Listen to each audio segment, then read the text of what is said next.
Selama Irizi, ekspert i marrëdhënieve ndërkombëtare, është me mua në këtë lidhje të drejt për drejt për të diskutuar për këto zhvillime të fundit. Selam, mirëmëngjes.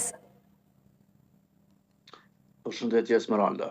Kënaqësi të jem mes jush. Mirë, u nis si një takim i Marco Rubios me, të paktën në njoftimin e parë, me ministrin e jashtëm francez, por me sa duket gjëra të mëdha ndodhen dje në Francë, me përfshirjen edhe të Britanisë, edhe të Ukrainës, në këto bisedime intensive, ku në fund ishte edhe presidenti Macron.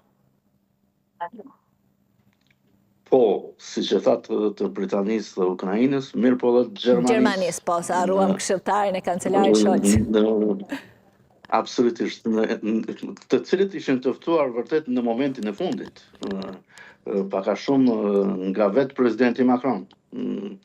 Kjo ishte e qartë, sipas presidentit Macron, natyrisht se takimi ka rrjedhur në mënyrë të shkëlqyeshme, ashtu e thot bisedimet ishin të shkëlqyeshme, ashtu e thot vetë presidenti dhe direkt Elize, dhe natyrisht ardha e Sir David Lammy, ashtu nga Britania e Madhe, dhe këshilltarit të kancelarit Scholz, ishte për ta pasur parasysh rolin e luajtur për të europianëve, të cilët sipas presidentit Macron duhet të jenë në tavolinën e bisedimeve së bashku me palën amerikane dhe ukrainase. Takimi ishte tejet i rëndësishëm natyrisht dje pas dhe dreka e punës që ishte me sekretarit të shtetit Marco Rubio dhe Steve Witkoff, emisari i posaçëm i presidentit Trump. Presidenti Macron natyrisht e rifleksoi se në diskutimin negociatat e paqes me qëllim për të dhënë fund agresionit rus në Ukrainë. Ashtu edhe ishte shprehur në X.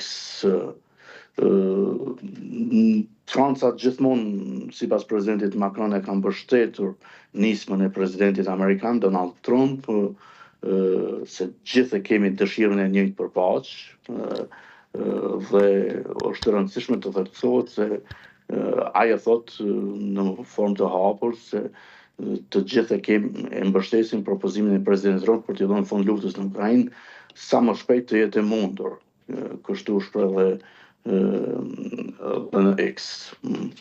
Mirë po, natyrisht se Departamenti i Shtetit Amerikan dhe Marco Rubio, biseda e tij me Lavrovin, paka shumë për të dërguar mesazhin e amerikanëve direkt tek rusët, ndoshta nuk është pritur mirë nga disa këshilltarë të europianëve apo të presidentit Macron, se zakonisht nuk është në natyrën e diplomacisë europiane që amerikanët me njëherë të drejtohen tek Sergej Lavrov, sidomos sekretari i shtetit Marco Rubio.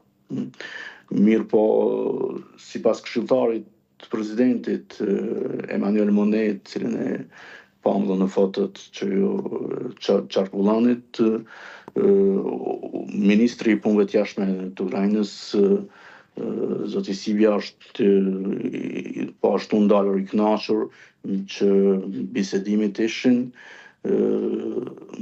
konstruktive dhe prezenca e britanikëve dhe gjermanëve i ka entuziazmuar dhe më shumë delegacionin ukrainas që të vazhdojnë javën tjetër bisedimet në Londër.